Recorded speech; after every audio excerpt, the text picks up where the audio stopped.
네, 이어서 모닝타임즈 들어가 보겠습니다. 오늘 미국 시장이 첫 장이 열렸는데도 불구하고 상당히 좀 분위기가 좀 좋지는 않았었죠. 이런 부분들 어떻게 될지 알아보겠습니다. 최원재 전문가입니다. 안녕하세요. 안녕하십니까. 미국 증시 어땠습니까? 네, 애플하고 테슬라 급락에 하락으로 마감을 했는데요. 다우는 약보합으로 마감을 했고, 나스닥은 0.7% 하락, S&P 500은 0.4% 하락했습니다. 강세 종목을 보면은 메타가 3.6% 상승했고요. 아마존이 2.1% 상승했고, 그다음에 반도체 기업인 엠코 테크놀로지가 6.2% 상승했습니다. 그리고 페이팔이 4.7% 상승했는데요. 트루이스트 증권에서는 투자 의견을 중립에서 매수로 상향 조정했고, 목표가도 75달러에서 95달러로 상향 조정했습니다. 그리고 카지노 업체인 윈 리조트도 3.8% 상승했는데요. 웰스파고 측에서는 목표가를 27달러에서 110달러로 대폭 상향 조정했고요. 투자 의견도 중립에서 매수로 상향 조정했습니다. 그다음에 월스트리트 저널은 이번 불황은 리치세션이 전망이 된다라고 얘기를 하고 있는데요. 통상적으로 경기 침체가 현실화하면은 서민이 더 피해를 입는데 이번에는 부자가 더 큰 경제적인 타격을 입을 것이다라고 얘기를 하고 있습니다. 그다음에 예전에 웰스파고 부행장이었던 손성원 교수는 연준의 최종 금리를 5%로 예상을 하고 있고 올해는 금리가 없을 것이다라고 예상을 하고 있습니다. 그리고 인플레이션도 정점을 지난 듯하다라고 얘기를 하고 있습니다. 그다음에 CNBC 측에서는 역사적으로 약세장 이듬해 S&P 500은 평균적으로 15% 상승했다라고 얘기를 하고 있는데요. 이번에도 기업 수익이 유지되고 연준이 공격적인 긴축을 멈출 수 있어가지고 투자자들은 돌아올 것이다라고 얘기를 하고 있습니다. 국내 증시는 일단 급락세는 멈출 것으로 보고 있습니다. 자, 오늘 이제 묶어서 좀 이제 질문을 해볼까 합니다. 전체적으로 시장을 보면은 유럽은 독일에서 이제 물가 개선세도 나오고 유로존도 개선되고 또 미국은 하락은 했지만 그 하락폭이 많이 줄면서 끝났더라고요. 네. 그래서 전반적으로 이렇게 시장 보면 어떻게 평가를 해야 될까요? 일단 유럽 증시는 좀 별개로 좀 봐야 될 것 같고 별개요? 일단은 미국 증시를 보면은 애플하고 테슬라, 애플은 한 3% 후반대 급락했고 테슬라는 12% 후반대 급락을 했어요. 그렇지만은 제가 봤을 때는 분위기는 나쁘지 않았다라고 보고 있습니다. 일단은 어제 급락한 것은 애플, 테슬라 이외에 에너지 업종이 급락해서 다우지수도 안 좋았고요.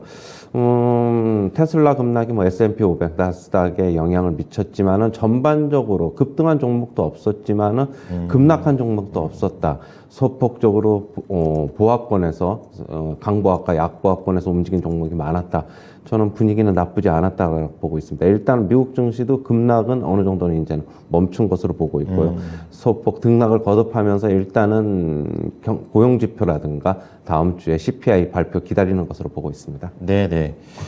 자, 나쁘지 않았다 정도로 판단을 해주셨습니다. 그러니까 특정 대형 종목이 흔들렸다 정도로 얘기를 해주신 거고요.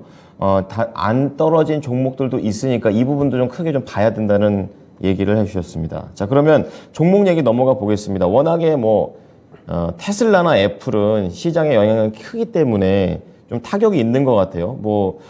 테슬라가 12%, 애플은 2조 달러 붕괴됐다 이런 얘기인데 원인은 우리가 모르는 게 아니라서요.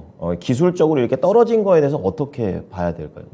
저는 앞으로 그 시장의 급락세는 멈출 수 있어도 미국 시장 같은 경우에 네네. 애플하고 테슬라는 저점 테스트는 계속 더 이어질 것이다. 그래서 하락폭은 더 남아있다라고 아직 보고 있고요. 네. 하지만은 나머지 종목들이 좀 선방을 하면서 지수의 하락폭은 제한적일 것이다. 그렇게 보고 있습니다. 저점 테스트를 계속 한다는 건 아직까지 다른 종목에 비해서 높아서 그런 겁니까? 아니면 어떻게 봐야 되는 겁니까? 애플하고 그동안에 이제 애플은 가장 안 빠졌기 때문에 좀 더 빠져야 될 것으로 보고 네네네. 있고 테슬라는 저번에 말씀드렸듯이 아직까지 우려감 계속 되고 있어가지고 네. 100달러 테스트는 한번 해볼 것이다. 거기서 지지를 할지 단기적으로 네. 거기서 또 무너지면서 그 아래에서 지지를 할지는 좀 더 지켜봐야 될 것입니다.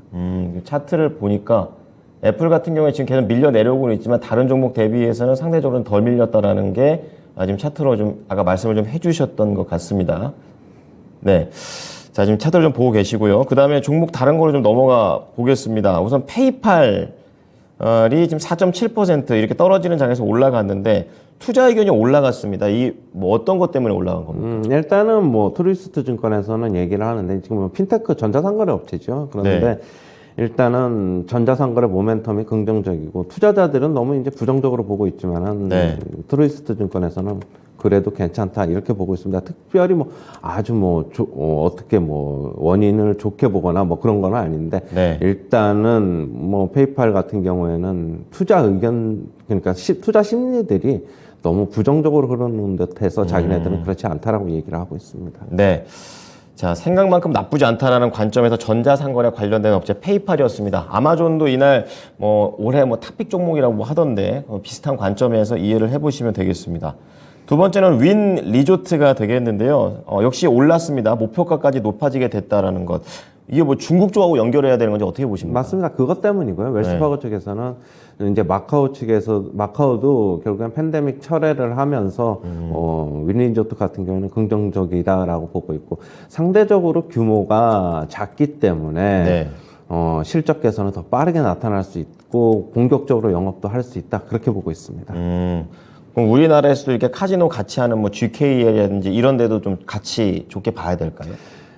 일단은 그런 기대감 때문에 중국 리오프닝 기대감 때문에 뭐 외국인 전용 카지노 업체인 GKL이라든가 파라다이스가 최근에 상승했다가 중국발 입국자를 국내에서 뭐 저기 PCR 전수 조사를 하기로 하면서 영향을 받아서 조금 흔들리고 있는데 네.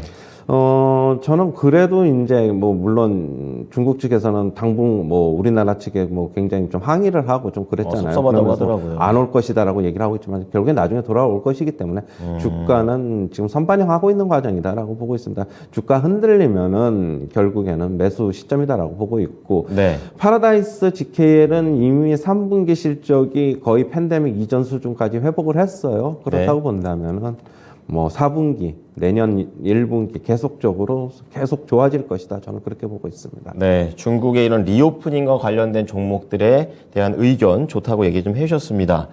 자, 그러면 이제는 언론들에서 나온 얘기들을 쭉 볼 텐데요. 월스트리트 저널 쪽에서 저는 리세션이라는 얘기는 들어봤는데 리치세션이라는 건 거의 뭐 신조어가 아닌가. 아까 설명을 해주셨다시피 부자가 더 피해를 본다라고 침체를 얘기해 주셨는데 왜 그런지 좀 자세히 알려주십시오. 이번에 이제 경기 침체가 만약에 미국에서 오게 되면은 네.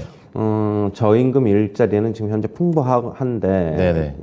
지금 고소득자인 빅테크 기업 종사자들 같은 경우는 대규모 정리해고를 당했기 때문에 상대적으로 좀 피해가 클 것이다라고 보고 있고 그리고 저소득층에서는 지금 기존에 팬데믹으로 인해서 뭐 모든 나라들이 미국도 그렇고 정부 보조금을 많이 좀 지급을 했잖아요. 네. 그것 때문에 뭐 어느 정도는 조금 부자보다 피해가 좀 덜 갈 것이고 지금 부유층 같은 경우는 미국 같은 경우에 금융자산이 대부분이기 때문에 네. 주가 급락에 상당히 좀 피해를 입고 있다라고 보고 있고 지금 이런 얘기는 어느 정도는 저도 맞는 것이라고 저는 보고 있어요. 그리고 그 이유 같은 경우 여기 안 나와 있지만은 네.